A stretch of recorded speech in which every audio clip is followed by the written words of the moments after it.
Siamo chiamati a un grande compito, che è quello di rappresentare il Veneto del futuro, che è un Veneto che già esiste, che è già potenziale. E Dario lo dice spesso sugli interventi, lo si ricordava prima, la differenza tra chi è riformista è che guarda al futuro, mentre le destre guardano alle prossime elezioni.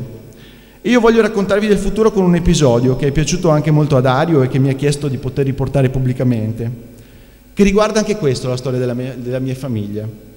Ho portato all'asilo mio figlio, che ha 5 anni, che si chiama Giovanni, di cui ha parlato anche Carmel prima, e lui ha un compagno di classe che si chiama Stephen, che è un ivoriano e ha il colore della pelle più o meno come quello di Carmel. Quindi, insomma, si nota la differenza. Poi mio figlio è biondo e bianco. Giovanni mi parla sempre di lui, così io gli ho chiesto: mostrami chi è Stephen. Sapete cosa mi ha risposto? Stephen è quel bambino con la maglietta azzurra. Non mi ha detto quel bambino nero, mi ha detto è quel bambino con la maglietta azzurra.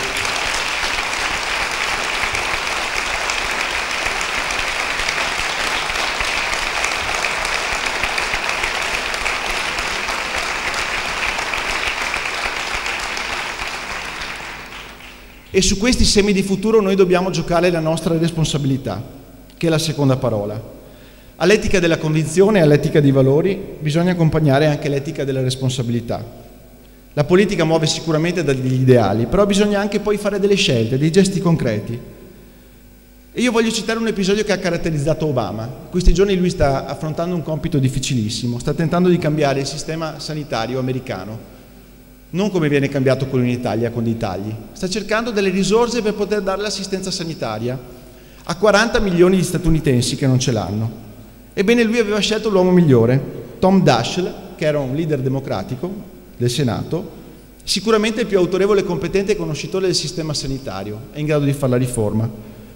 Ebbene, quest'uomo nel suo passato era incappato su un disguido che riguardava il suo rapporto con il fisco. Una storia di consulenze parzialmente non dichiarate. Daschle poi ha fatto la regolarizzazione, però il problema permaneva. E quello che doveva fare, cioè una riforma radicale del sistema sanitario, non era compatibile con quello che gli era capitato. Cioè, la riforma sanitaria aveva uno standard elevatissimo e non poteva essere fatta da un uomo che aveva un elemento di non credibilità. Ecco, questo non è soltanto una storia americana, guardate. Non si può imporre un cambiamento quando non si è un buon esempio.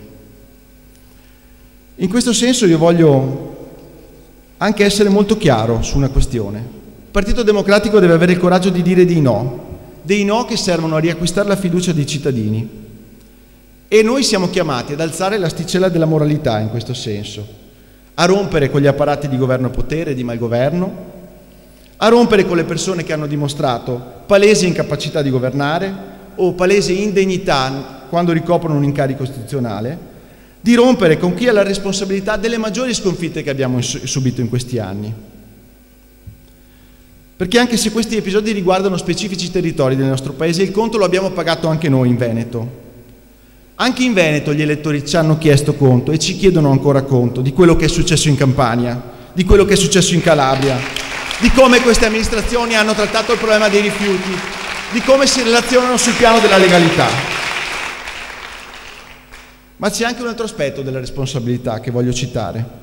Noi dobbiamo decidere anche sui temi più delicati, e questo lo dico con la consapevolezza che io sono di parte, ho una mia storia. E difatti molti, da quando io sono candidato alla segreteria del Partito Democratico, si sono accorti che vengo dalle ACLI e che sono cattolico. E molti giornalisti a volte mi chiedono: ma tu che sei un cattolico, come fai a stare nel Partito Democratico? Come fai a stare nel partito dove ci sono gli ex comunisti? Come fai a stare nel partito della Serracchiani, no, che interviene sulla questione del testamento biologico e delle unioni civili? E io ho una sola risposta: nel Partito Democratico ci sto bene. Ci sto bene perché è finalmente la vicenda politica a cui mi sento di appartenere realmente.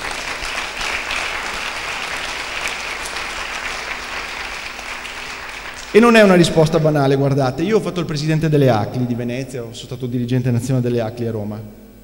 E vi posso dire che la laicità non è un metodo soltanto, è una definizione semplicistica. La laicità è una pratica a cui sono chiamati i credenti e i non credenti, perché il problema del fine vita è un problema che riguarda i credenti e i non credenti, per esempio.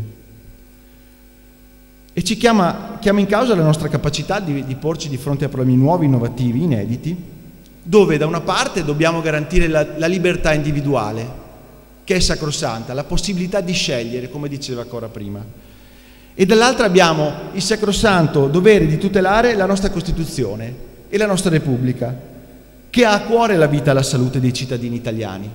Non pensa che sia un valore di poco conto. E quindi la questione della laicità non è un fatto nuovo, non è né recente. Recente e indecente invece è il bipolarismo etico, cioè pensare che sulla vita si possa fare una valutazione perché si è di sinistra o perché si è di destra. Il giudizio su una questione sensibile non può essere iscritto in questo schema. Il nostro Paese, se non avesse avuto cattolici e laici e non cattolici capaci di affrontare sul terreno della laicità le grandi questioni, non avrebbe la Carta Costituzionale che abbiamo.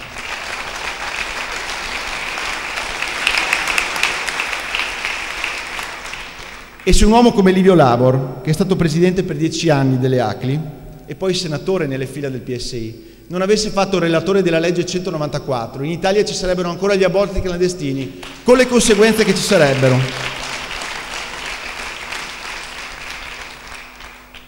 E allora noi dobbiamo affrontare anche i temi delicati, come quello per esempio del testamento biologico, rispetto al quale continua a essere negata una scelta. E non è una questione di poco conto. Un autorevole esponente del nostro partito una sera mi ha detto: ma queste sono, scusatemi la parola, cazzate, perdiamo voti, parliamo delle unioni civili, testamento biologico, non frega niente a nessuno, non sono dei temi. Sbagliato, perché ciascuno di noi potrebbe trovarsi al posto di Eluana Englaro.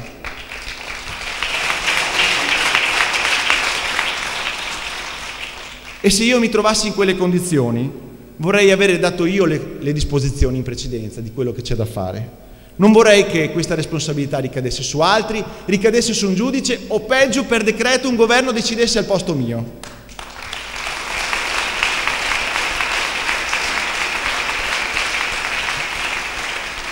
La terza parola è l'ascolto. La politica è fare, ma non deve essere fine a se stessa. Si rischia il cinismo in questo modo. Noi dobbiamo tornare ad ascoltare il Veneto di nuovo. Siamo al 20% perché probabilmente abbiamo creduto di averlo ascoltato, ma ci sono scappate tante cose. La mia priorità quando sarò segretario, la priorità mia e di Daniela, sarà quella di promuovere un vero progetto di ascolto territoriale per conoscere questa regione. In parte lo abbiamo fatto, facendo la scelta di andare noi a presentare le mozioni nei circoli, ascoltando i problemi del territorio. Ma non è sufficiente. Il Partito Democratico deve recuperare un radicamento territoriale, deve recuperare una capacità di ascolto, deve conoscere profondamente il territorio rispetto al quale si propone come un'alternativa.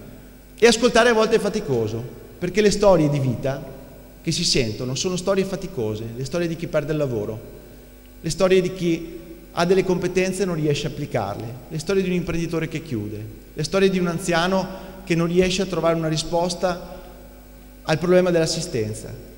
Però non abbiamo alternativa, abbiamo scelto di fare politica, non possiamo far finta di non sentire queste cose. La quarta parola è cambiamento. Lo dicevo all'inizio, il mio obiettivo, l'obiettivo di tanti giovani e meno giovani, non è quello di primeggiare nel partito, ma è quello di cambiare la nostra regione. Noi siamo quelli che vogliono oggi rappresentare la voglia di cambiamento. E le primarie sono un'occasione straordinaria in questo senso. Noi abbiamo, lo ricordavo ieri all'Assemblea di Venezia, noi abbiamo corso un rischio, guardate, noi potevamo dire che le primarie ci facevano schifo e che eravamo tutti per gli iscritti e magari forse prendevamo qualche punto percentuale in più presentando la mozione nei circoli. E invece non l'abbiamo fatto, perché noi abbiamo ritenuto che le primarie fossero un valore quanto un valore sono gli iscritti al nostro partito. E lo abbiamo detto dall'inizio, senza tatticismi. Non c'è una visione univoca del partito. Ci sono gli iscritti che sono il motore, che sono il cuore importante, sono il cuore pulsante del partito. E ci sono gli elettori delle primarie che nei momenti importanti ci hanno sostenuto. Quelle primarie che ricordava prima Alberto, che per lui sono stato un viatico d'ingresso nel Partito Democratico. Sarebbe entrato Alberto se non ci fossero state le primarie del 14 ottobre? Io credo probabilmente di no.